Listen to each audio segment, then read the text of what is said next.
Hello and welcome to The Long Play, where we listen to some of the world's greatest albums. It's a bit like a book club, but with no books. I'm Tom. And I'm Paul. Welcome, Paul.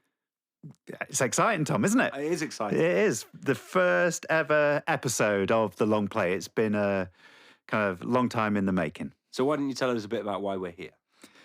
Well, I find that the music I really love are albums that I've kind of listened to, and sometimes they feel like they're part of me, part of my identity. Mm-hmm. And yet, I find that more and more I'm listening to playlists or just singles, flicking through, Spotify, and not really immersing myself in albums. And I know that you feel the same, Tom. Albums are important, right? Yeah. And we both had the same idea in a pub in Yorkshire, that we would listen to a whole album and immerse ourselves in that album.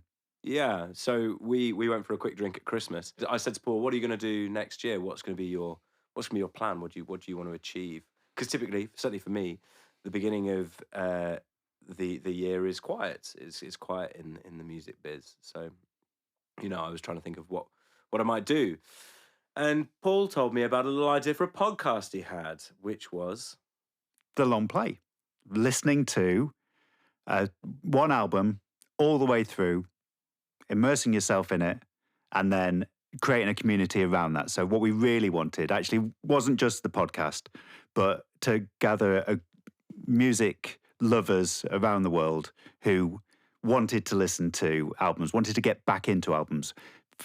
And if you're like us, there's a whole heap of music that you would like to get into, would like to spend time listening to, but you've never got round to it. Who's an artist that you know that you need to listen to, but you've never got around to? Well, Bob Dylan. Oh, come on. Too easy.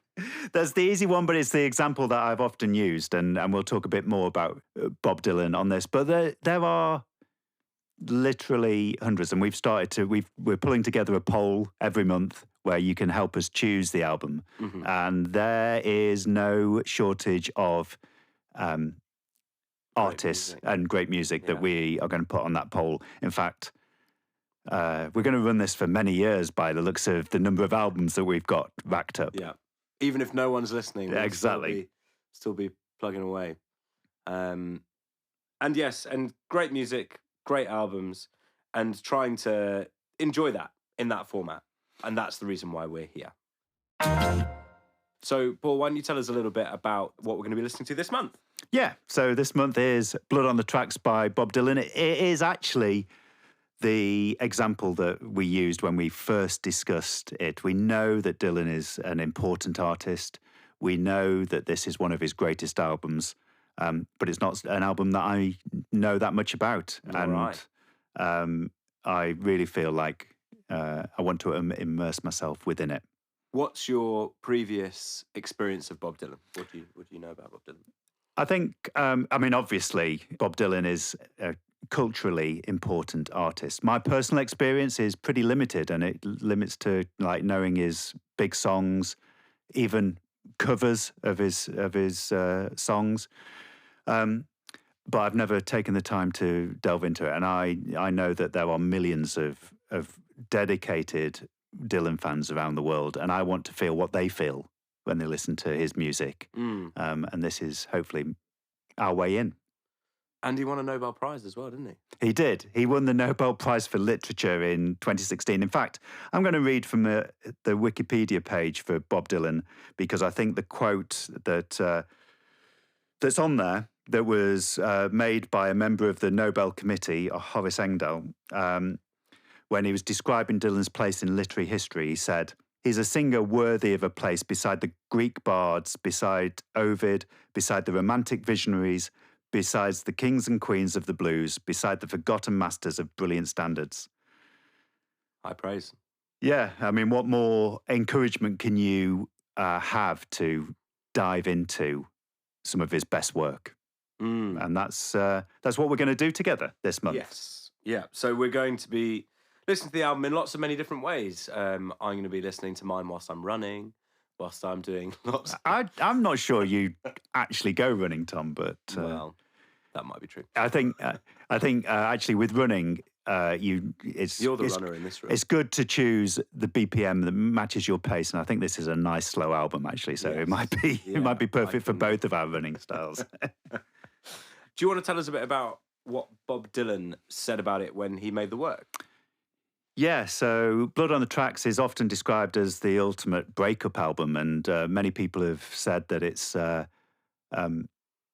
that this is about it's a very personal album about the pain he was going through the breakup of his marriage. Right. And his one of his kids described it as listening to their parents talk, is how he described it. Now, Dylan himself is a bit more circumspect.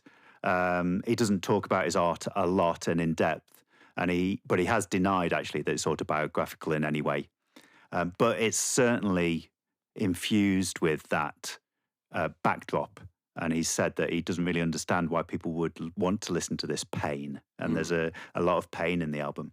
It was his 15th studio album, and this was in 1975. You know, he's been making music. Was that 12 years or so? Yeah, absolutely. And often described as a kind of comeback album, a return to form for him from his kind of... And he had a gap before?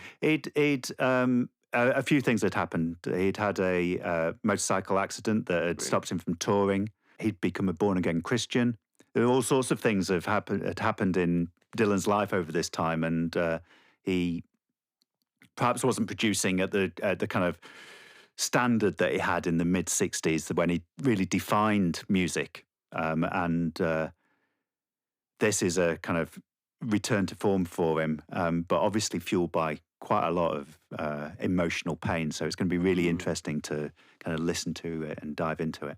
I love these facts, these little tidbits that I'm going to be taking into my experience listening and thinking about, you know, that emotional pain about this motorcycle accident. All these things are really, really nice things to be taking into your experience. Yeah, I'm not sure nice things is the way to describe a motorcycle accident, nice Tom. No, but... You know, yeah, exactly. I think that's one of the reasons why we're here, though, isn't it? To sort of extend that experience of just pressing play. Exactly. I think that the more that you understand art, if you like, the more that you can appreciate it and you can connect with it. Hopefully, and we won't know. We don't know. I think Dylan is an artist who is, you know, famously kind of gruff, and it's not necessarily going to be an easy listen. Yeah. And my question, you know, for us is, if we really immerse ourselves in it, if we really understand it, if we really take the time to listen to it, are we going to enjoy it? Is this going to be an album that we keep returning to in future years? And open the doors for other work as well, you know. So yeah, I don't know much Bob Dylan personally. I obviously know the hits, but I certainly haven't done a deep dive on, you know, a bookended chapter of his work. So I'm really excited to be doing this. And Paul, why don't you tell them what you bought? Oh, well, I went out and bought the album on vinyl. I think that really the long play is just an elaborate excuse for me to build my vinyl collection. And so each month I'm going to go into an actual record shop and pick up a copy of the album. Which I can very vicariously enjoy. Exactly. But I'm going to listen to it in multiple formats, as Tom says. If we're out and about, if you're in the car, this isn't about listening just in one way. I think to immerse yourself in something, this has to be part of your life. Yeah. Or, you know, that's what I'm intending for the next month. We're not giving ourselves any rules. No. The only rule we have is no skipping. No shuffling. I think there's... I want to encourage us to push through bits of the album that maybe don't connect with us first time, to see at the end of the month whether actually...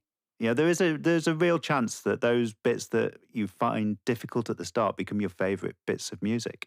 That's there's so many songs and albums that I didn't like on first listening that now I would put in the hall of where I keep my favourite albums Yeah. In my mind. Yeah. So that's the intention. We'll listen to the album for the whole month, and then we'll be back at the end of the month with a kind of full episode where we Talk break about our down, experience. talk about our experience. Exactly.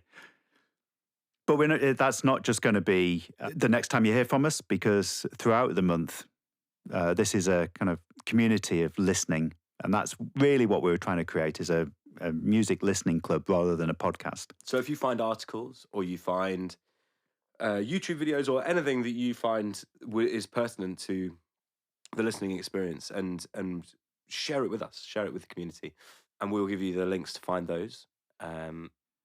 Yeah. Right now.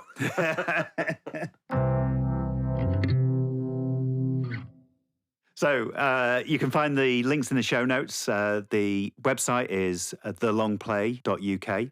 And on there, you'll find a number of things. You'll find a link to our email newsletter, and we'll be sending out emails during the month. You'll find links to all of our socials. If you could follow us on there, that would be great. There's a WhatsApp group, and we're forming a WhatsApp group for listeners of The Long Play. WhatsApp group. We love a WhatsApp group, Tom. Mostly I mute them, but let's not do that with this. Not this one, because it'll be full of great content of things to help us delve deeper into Blood on the Tracks.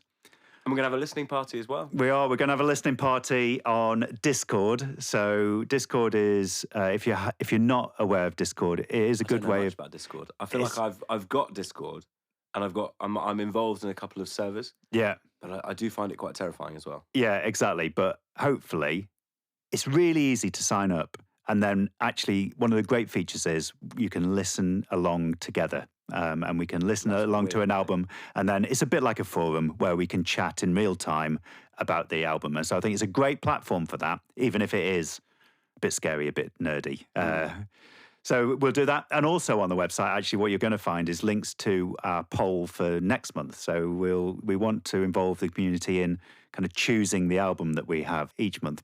As we said earlier, we've got a massive pile of albums that we wish we could get to, and we need your help in choosing which one to do next. Yes. So be sure to join us for that, and be sure to cast your vote on the poll. Yeah. So I'm really excited, Tom, to be starting this first month of The Long Play, and to be listening to Blood on the Tracks by Bob Dylan.